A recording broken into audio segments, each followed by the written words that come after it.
ना सरकार मेरी है, ना रब मेरा है। ना सरकार मेरी है, ना रब मेरा है, और ना ही ये बड़ा सा नाम मेरा है। बस इतनी सी बात का गुरूर है मुझे कि मैं भारत की हूं और ये भारत मेरा है और ये भारत मेरा है। परंतु एक वैचारिक बीमारी हमारे समाज में मुझे नजर आती है।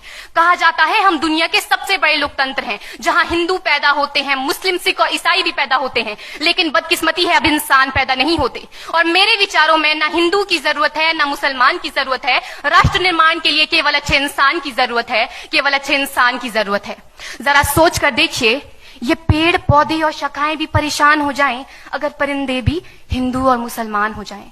एक शैक्षणिक बीमारी भी हमारे समाज में मुझे नजर आती है, और बड़े ही आश्चर्य की बात है जिस देश ने पूरी दुनिया को तक्षशिला और नालंदा देकर के विश्वविद्यालय शिक्षा की बुनियाद रखी, आज विश्व के 100 सर्वश्रेष्ठ विश्वविद्यालयों में हमारा एक भी विश्वविद्यालय खड़ा नहीं हो पाता। जहां एक और हमारे पास IIT, IIM और NIT जैसे शिक्षण संस्थान हैं, तो वहीं दूसरी ओर इस देश के गरीबों को बेरोजगारी की जमात में खड़ा करने के लिए उनके हाथ में सर्व शिक्षा अभियान का झुंझुना पकड़ा दिया जाता है। और मैं बता दूं, इस शैक्षणिक बीमारी का केवल एक कारण वो ये कि हमारे देश की शिक्षा नीति केवल 2 तरह के लोगों के लिए बनती है। पहले वो जो विद्वान हैं और दूसरे वो जो धनवान हैं। इसी तरह की कई गजब की बीमारियां हैं, और इन बीमारियों की जो जड़ है ना, वो हमारा अंधविश्वास। और मेरे विचारों में जब तक इस देश का युवा अपनी सफलता के लिए मंदिरों में जा जाकर नारियल फोड़ फोड़ कर भगवान को रिश्वत लगाता रहेगा, हमारे समाज का शिक्षित वर्ग ही बिल्ली के रास्ता काटने पर खड़े हो जाना, अपने धर्म अपनी जाति को ऊंचा मानकर दूसरों के धर्म की अवहेलना करता रहेगा, तब तक ना तो इस देश से अंधविश्वास खत्म होगा और ना ही हमारा राष्ट्र निर्माण संभव होगा। हमारी संस्कृति, हमारी सभ्यता को दुनिया ने शीश नवाया है, तो क्यों आस्था के नाम पर हमने अंधविश्वास फैलाया है? मेरे विचारों में हमारा राष्ट्र निर्माण तब संभव होगा जब इस देश में महिलाओं की पूजा नहीं, उनकी इज्जत की जाएगी। राष्ट्र निर्माण तब संभव होगा जब हम जातिगत आरक्षण नहीं बल्कि सामाजिक सशक्तिकरण पर बात करेंगे। राष्ट्र निर्माण तब संभव होगा जब स्वच्छता अभियान में केवल सरकार नहीं बल्कि सड़क पर चलने वाला हर एक नागरिक हाथ बंटाएगा, स्वच्छ भारत स्वस्थ भारत को दिल से अपनाएगा। असल मायने में हमारा राष्ट्र निर्माण तब संभव होगा जब एक गरीब बच्चा मध्याह्न भोजन के नहीं बल्कि ज्ञान अर्जन के लिए सरकारी स्कूल की चौखट पर कदम रखेगा।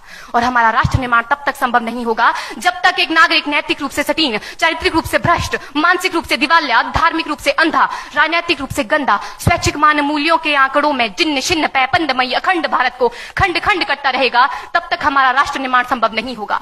बड़ी बड़ी बातें नहीं, छोटी छोटी कोशिशें करनी होगी, क्योंकि ठोकर हमें पहाड़ से नहीं पत्थरों से लगा करती है।